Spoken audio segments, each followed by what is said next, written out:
If you've been scrolling through endless laptop lists, opening tabs for every spec sheet, and still feel that knot of uncertainty about which machine actually justifies its price, you're not alone. I've been there, staring at the same powerful badge on a few different workstations and wondering if any of them will truly handle the day-to-day grind of my projects without turning into a paperweight after a few months. Link is in the description if you want to check the product details on Amazon. The Lenovo ThinkPad P15 Gen 2 is positioned as a mobile workstation, which means it's marketed to people who need more than a typical office laptop but don't want to be chained to a desktop. That's a pretty specific sweet spot, and the question is whether the hardware it packs actually translates into a smoother workflow for real-world tasks like 3D modeling, video transcoding, or running multiple virtual machines at once. In the next few minutes I'll walk through the scenarios where this machine shines, where it might leave you wanting, and who should walk away before spending a big chunk of cash. First off, let's talk about the processor. The 11th Gen Intel Core i7-11800H is an octa-core chip with a base clock around 2.3 GHz and boost capability that pushes it well into the 4 GHz range under load. In practice, that translates to quick spin-up times for heavy IDEs, and you'll notice that launching a full Photoshop suite with a couple of large PSD files feels almost instantaneous. For someone who routinely compiles code while also having a Docker container running in the background, the extra cores give you the breathing room to switch contexts without the dreaded not responding freeze that can happen on lower-tier CPUs. Now, the RAM. 16 GB might sound like a default number on paper, but the way ThinkPad P15 handles memory allocation is worth noting. The board uses dual-channel DDR4, so the bandwidth is decent for most professional workloads. If you're an architect who runs Revit alongside a Navisworks clash detection session, you'll appreciate that you can keep both applications open, switch between them, and still have a few tabs of Chrome without hitting the swap file. The downside is that the machine isn't user upgradable beyond the 2 SODIMM slots, and those slots are already filled.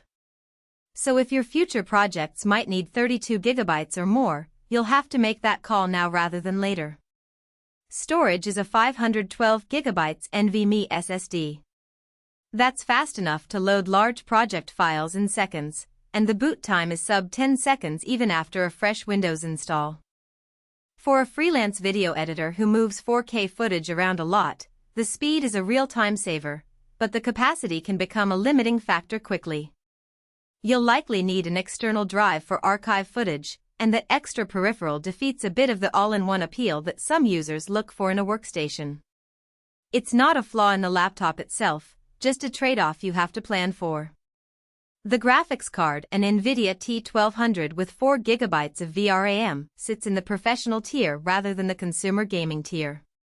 It's built to accelerate CAD and DCC applications rather than deliver buttery smooth frame rates in the latest AAA games.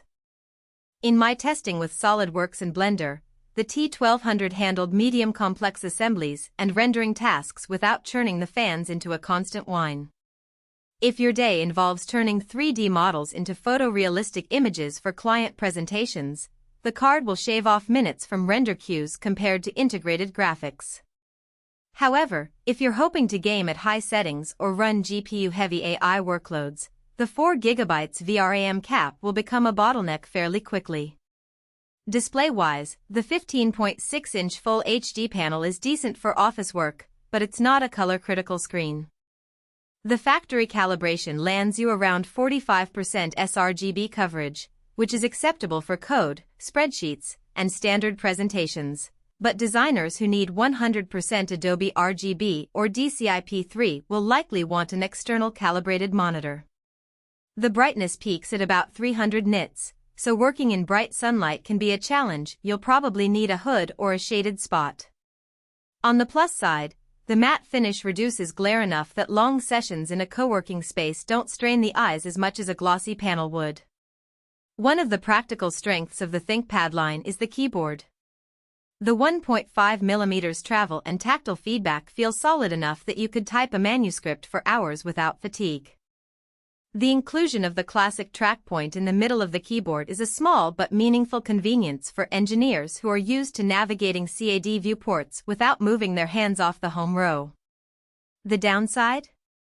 The keyboard's layout is a bit cramped for people with larger hands, especially when you factor in the dedicated numeric keypad on the right side that pushes the trackpad a little farther away from the natural hand position.